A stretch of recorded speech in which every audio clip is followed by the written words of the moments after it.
El duelo es un proceso inevitable que se produce frente a una pérdida. Puede ser una pérdida de un ser querido por fallecimiento o pueden suceder duelos en las distintas etapas de la vida. Por ejemplo, el duelo que debemos hacer padres e hijos al finalizar la etapa de la niñez.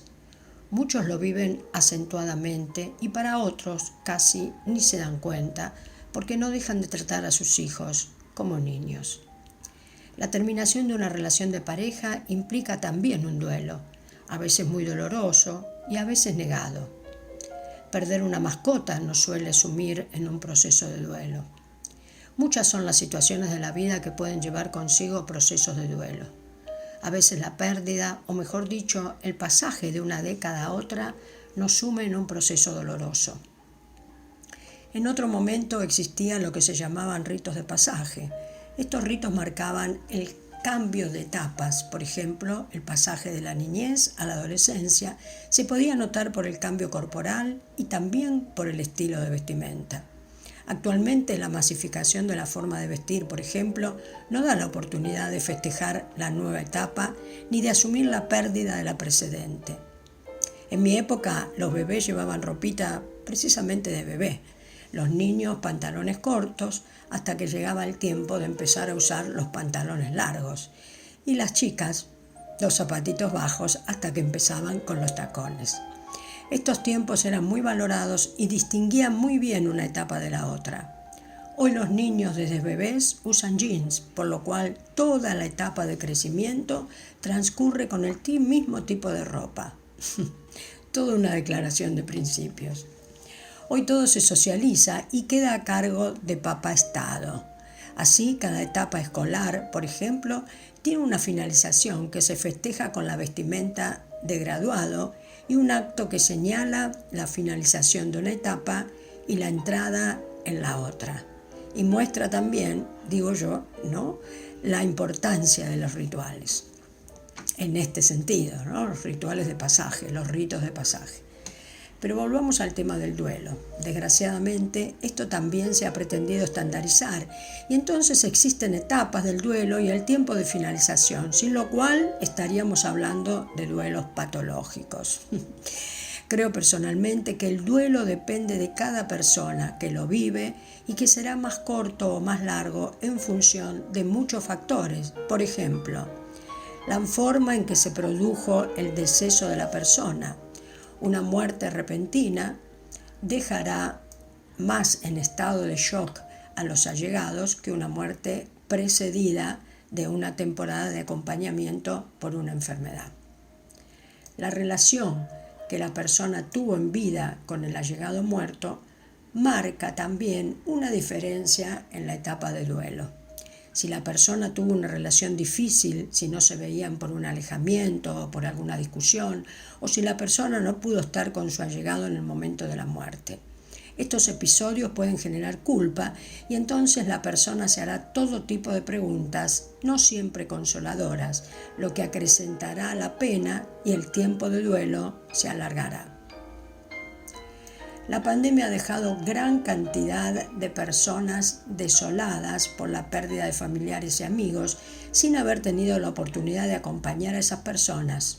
En muchos casos, padres hospitalizados o en geriátricos que partieron solos.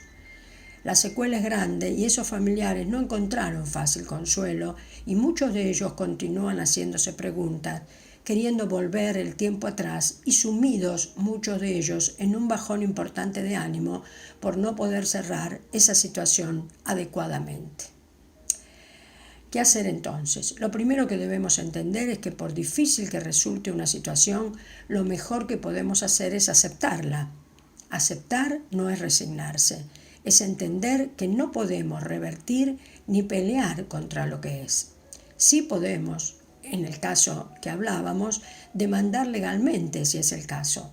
Y esto no tiene nada que ver con los sentimientos, pero sí que nos puede dejar más tranquilos. Aceptar es también, por ejemplo, deshacernos de todas sus cosas, sabiendo que el lugar que ocupará la persona muerta a partir de ahora es en nuestro recuerdo y no en sus cosas. Escribir una carta al muerto diciéndole todo lo que hubiéramos querido y expresarle y no pudimos. En ese momento cabe toda la emotividad que te permitas y decir todo lo que crees que será saludable para ti. Finalizada la carta, la guardas por un tiempo y no vuelves a ella sino en el momento de quemarla o romperla y tirarla. Esto puede pasar en una semana o como máximo en un mes. Hacerlo involucra el cierre de la situación. Es imprescindible dar a las situaciones un cierre para no quedar atrapados en ellas. Todas las situaciones que dejamos abiertas son puertas por donde entran continuamente pensamientos de nostalgia, dolor, remordimientos, culpas, etc.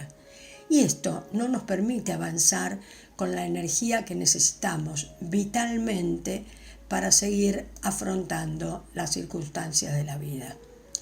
Cuanto más livianos de mochilas emocionales avancemos, más presentes y dispuestos estaremos. El aceptar es la comprensión de que las cosas no dependen de nosotros, sino que hay otros involucrados, y frente a eso lo único que podemos hacer es lo que nos compete. La aceptación es una actividad, un proceso que me implica, me involucra y me hace sentir que estoy resolviendo la situación de la mejor manera. La resignación, en cambio, me deja sumida en la más brutal inacción e imposibilidad. La sensación de no poder hacer nada y el sentir que otros hicieron por mí me resiente y me llena de rencor y amargura, y sobre todo me deja sin fuerzas y creyendo que nada puedo hacer, que, entre comillas, me ganaron. La resignación tiene que ver con la pérdida competitiva. Involucra absolutamente al ego, por eso nos hace sentir tan mal. El ego es el que compite, quiere ganar, entre comillas, aunque no haya nada que ganar o perder.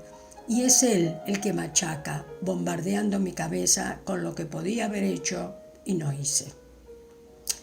A esta altura hemos hecho todo lo que entendemos nos es saludable a nivel psicológico. Y ahora viene la salida espiritual, que para mí es la única que provee sanidad divina, que es la que necesitamos, sobre todo en el caso de los duelos. La primera cosa que quiero que sepas es que debemos permitirnos llorar. Aunque sepamos que el familiar o amigo puede estar con Dios por la relación que tenía con Él, eso no implica que somos seres humanos y como tales lamentemos su pérdida y lo echemos en falta.